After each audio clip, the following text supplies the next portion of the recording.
Bom dia, boa tarde, boa noite. Meu nome é Igor Nunes Maia. Eu sou residente do Programa de Residência Pedagógica, que é uma parceria entre a CAPES e a UERJ. E hoje a gente vai estar dando início ao nosso curso de hidrostática, a primeira parte do nosso curso. Bom, o que a gente vai estudar na hidrostática? A gente vai estudar o comportamento de fluidos, ou seja, gases e líquidos em repouso, certo?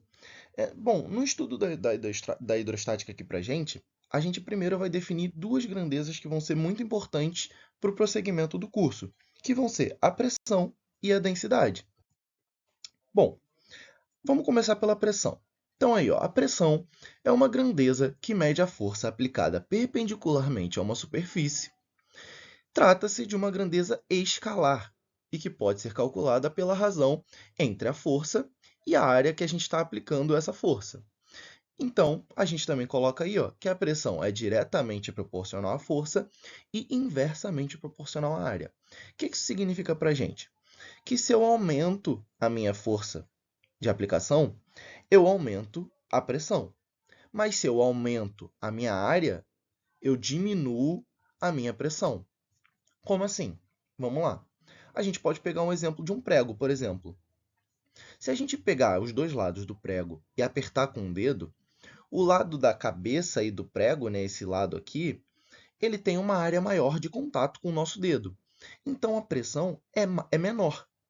Porém, o lado que é pontiagudo, que a gente estiver apertando, a área de contato com o nosso dedo é pequena. Então, a pressão fica maior. E aí a gente acaba machucando o dedo aí, né? Então, aí a gente definiu pressão. Aqui, ó, a gente pode ver, por exemplo, uma fotinha, ó. O que a gente tem uma unidade de área, está sendo aplicada uma força, e isso está gerando uma pressão. No sistema internacional, essa pressão aí, a unidade, né, dessa pressão, lembrando que força a gente tem em newtons, a área em metro quadrado. Se pressão é força sobre área, a gente vai ter, ó, que pressão é newton por metro quadrado. E a gente chama esse cara também de Pascal. Beleza? Então, ó, vamos ver esse exemplo aqui, ó. A gente tem o prego. Se a gente bater, martelar o nosso prego aí na madeira, a gente sabe que ele facilmente fura essa madeira, né? Então, mas é diferente aqui, ó, se a gente distribuir um monte desses pregos e fazer essa chamada cama de pregos, né?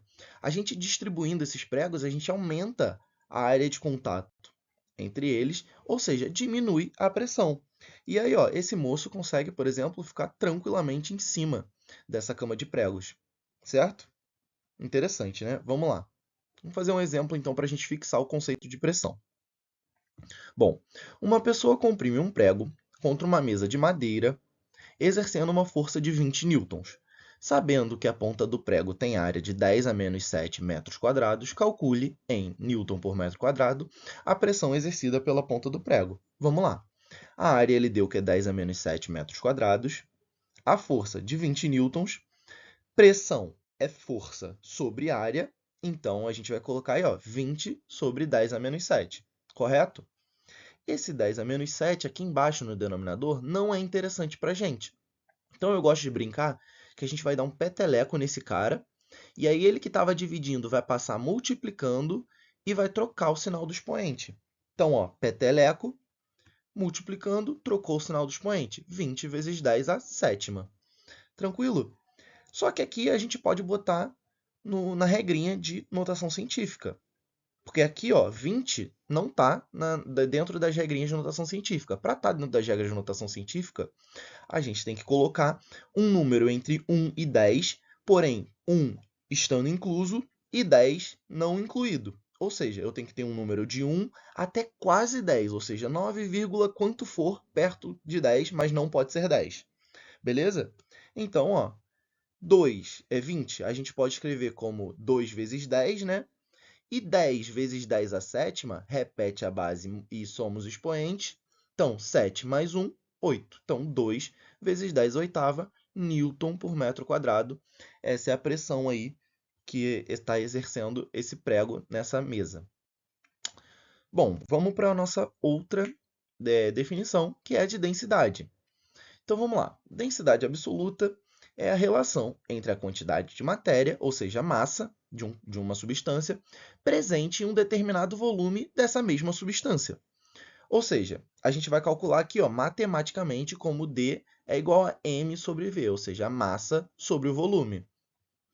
Então, por exemplo, esse exemplo aqui, se a gente pegar uma bola dessas de isopor, ela tem uma certa quantidade de massa contida numa certa quantidade de volume dessa esfera de isopor. Porém, é uma quantidade de massa pequena, contida num certo volume até que grande para ela, né? Então, se uma certa quantidade de massa pequena para uma certa quantidade de volume grande, a nossa densidade acaba sendo um número pequeno. E aí a densidade do isopor é pequena. Diferente se a gente pegar, ó, uma bola de chumbo. Uma bolinha de chumbo que ela tem uma quantidade de massa grande, só que contida num pequeno volume, ou seja, está vendo aqui um volume bem pequeno, só que essa massa é uma massa grande. Então, a nossa densidade aqui, ó, acaba sendo um número grande também. Por isso, a densidade do chumbo é maior que a densidade do isopor.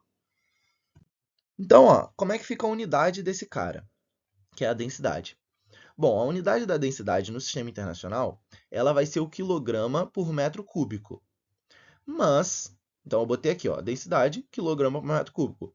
Mas, muitas vezes, em algumas questões, a gente vai se deparar com grama por centímetro cúbico. Qual usar, professor? Bom, basta a gente ver o que a questão está dando para a gente e usar sempre as mesmas unidades para as mesmas coisas. Você não vai poder ter um quilograma por centímetro cúbico, porque aí já confunde tudo. Então, vamos usar sempre mantendo aí, ó, 1 grama por centímetro cúbico ou quilograma por metro cúbico. Beleza? Aqui eu botei uma tabela, ó, que a gente pode ver, ó, diferentes densidades de várias substâncias diferentes.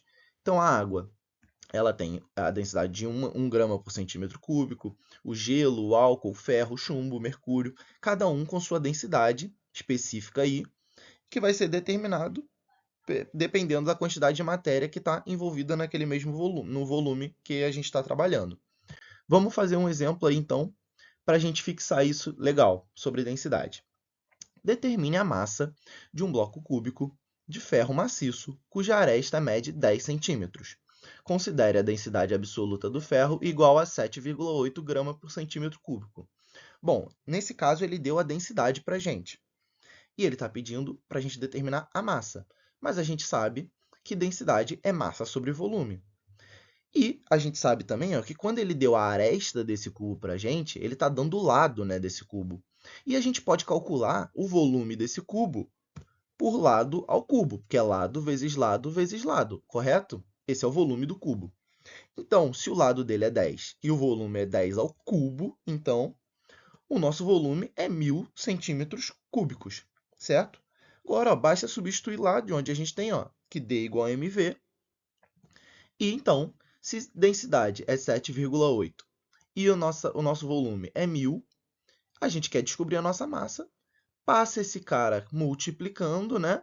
Que ele está dividindo aqui, passa ele multiplicando. Então, 7,8 vezes 1.000 é 7.800 gramas. Essa é a massa do bloco de ferro que a gente está querendo calcular. Beleza, gente? Tranquilinho, né? Bom, aqui a gente chega ao final da nossa primeira parte. Muito obrigado por assistirem até aqui. Eu espero vocês na parte 2.